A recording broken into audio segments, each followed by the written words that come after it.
Hello, my name is Christopher Schwanden and I'm gonna give you a short introduction on how to play Retro Commander.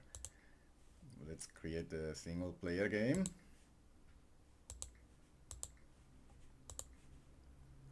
And to get started we select the faction and we also select the technology. I'm gonna go with stealth. The goal of the game is to defeat the enemies over here.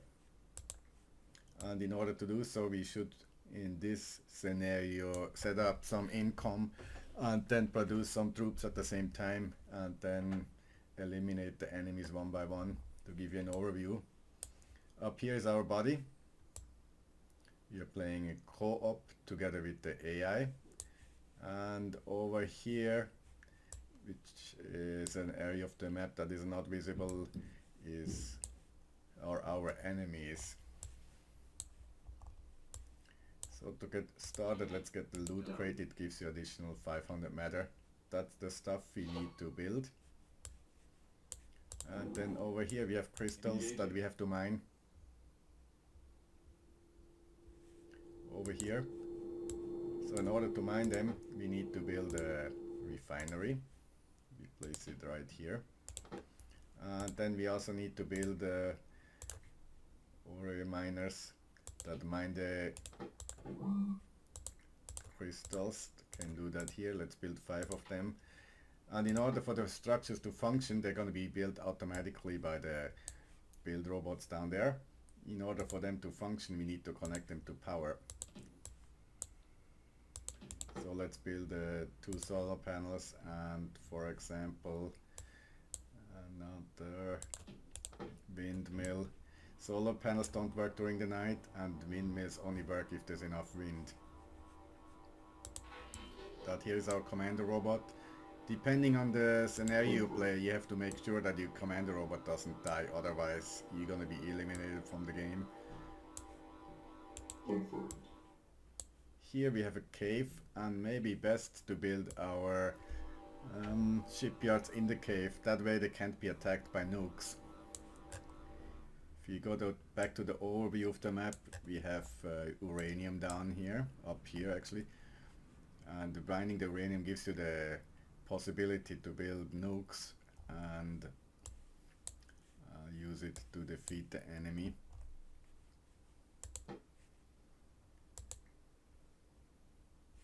Here, let's build our shipyards in there. The big one produces larger ships and the small one submarines and smaller ships. And this all has to be wired together. So everything is powered. We still haven't wired everything up here. If you don't wire it, then we can't, the structures don't have power and they can't work. You see it with this sign here. Or if you have not enough power either, some structures stop to function. And as you can see, our first mining vehicles already started to mine the crystals, and they're gonna drop it off in the refinery, and then later we get cash. Right now we have 0 income. And what we probably should also do, we build a few more build robots that we can do with the robotics here. Then we have mechanics that will repair structures that have been damaged. They do that all automatically.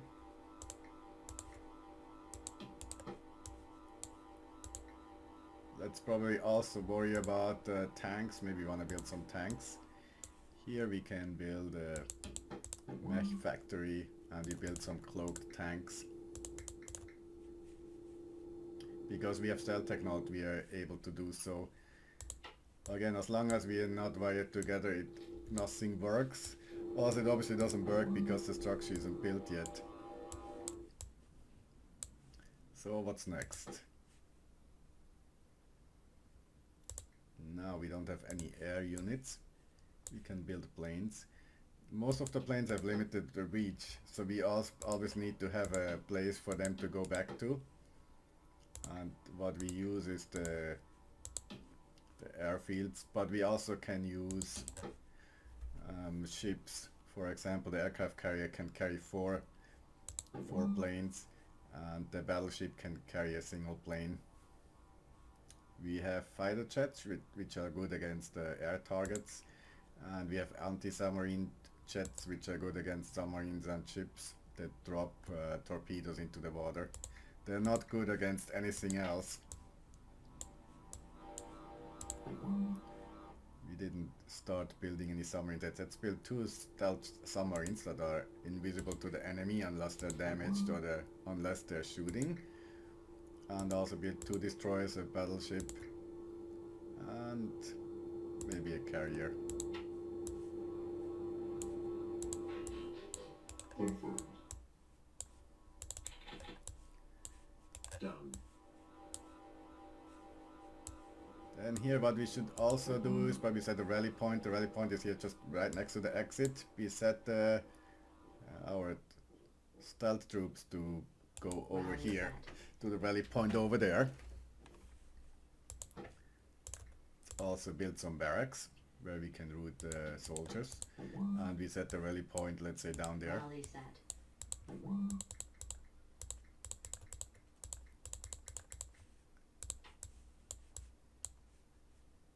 Now our structures are still without power.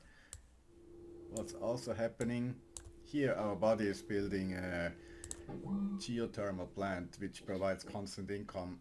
So if a map has a geothermal spot, we should usually build a geothermal plant because it provides a lot of power to power our structures, and we don't have to worry too much about not having any sunlight or not having any wind. Let's try to connect it somewhere close to our base. Also to for times where you don't have enough energy, for example during the night without wind and without geothermal plants, we can also build accumulators which store energy on the grid.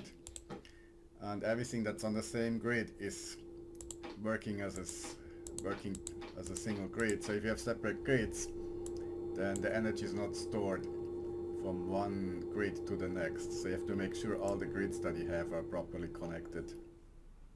Still, now you see the blinking triangle. We haven't built the power pole yet, so the structures are without power and can't produce any troops. The cave becomes invisible if there is nobody inside or we have no vision in there. Once our power grid is up to speed, we don't have enough power. The vision should return for the cave. Let's see. We need to build this one more power pole. We can do it manually too. Once the power pole is connected, we should have insufficient power. Click on the power pole, gives you the details, how much income we produce, power income, how much we use, or the percentage, and down here is how much is stored on the grid. That would be stored here in the accumulators. You can click on them and see how much power is stored there. And let's see, we already built our first ships. We should probably set proper rally points as well. Rally set.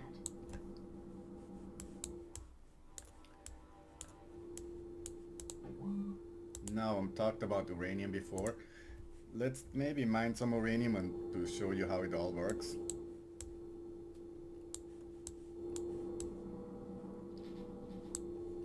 Then here our first plane is close to ready. We can move it onto our battleship. As soon as it's on the battleship, it will move automatically. You can turn it on and off here. So you don't need to worry about manually moving your limited fuel units. It would be a little bit of a hassle. So now the fighter jet is just gonna fly around unless it finds an enemy. Then it would go to the enemy location and attack if possible.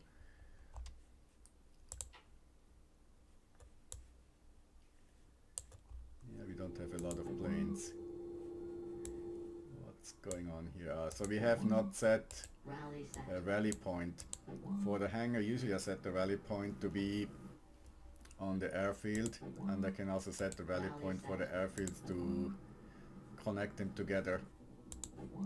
And once that fighter jet is here, we can also move it onto the carrier, for example. On my way. To land a ship on the beach, to load troops, just move it to the beach. And as I said before, what we want to do is, we want to mine some uranium. So let's load a few troops and On go my way. and collect the uranium. Oh no, I still have On the my ship way. selected. Got it.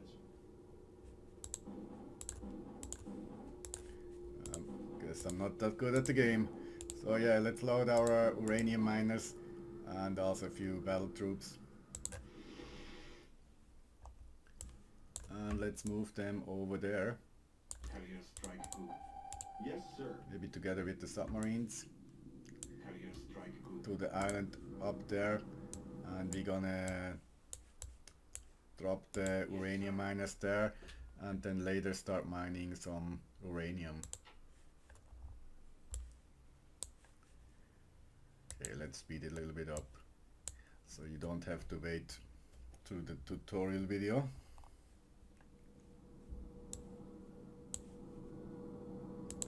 Here we go.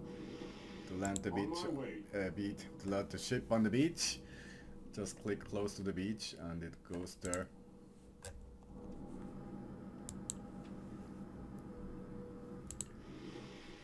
And here's the unload button. You can also select the troops one by one if you prefer that.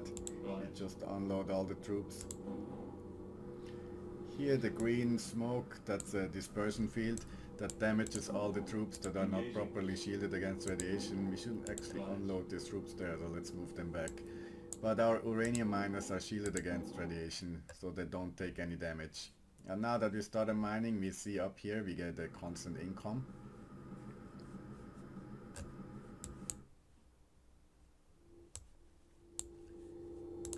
To use the uranium, we can build a missile silo and we can produce nukes here. You see we need 40 matter and we need 70 uranium to produce a single ballistic nuke. So let's speed it up a little bit and I'm just gonna demo you how to drop the nuke. And I guess that would conclude the tutorial. What we also can do is we send maybe one of our submarines over there. Yes, sir.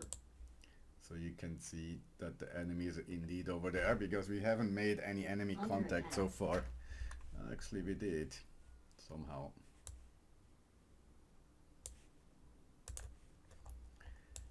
We see a tank there. So because our submarine here is stealth, so that our enemy can't see it unless they have radar vision that can see through stealth, can see stealth troops, but that's usually the radar tanks, or otherwise a radar tower would be able to see cloaked troops, or I mean they would also be able to see our cloaked troops once our troops are shooting.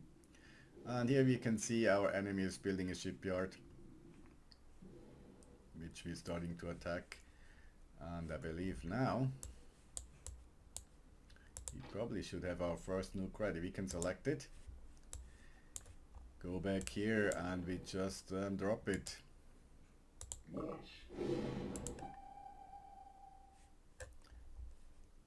Because nukes are flying ballistically, you are not able to see them when you zoom in. You have to zoom out to see the nuke coming in. And speed it up a little bit so we don't have to wait too long. I think it takes about a minute or so to reach the target. But you can see it coming down soon. Just a matter of time now. And yeah, our nuke destroyed the shipyard that our enemy was building. And yeah, that's how things work.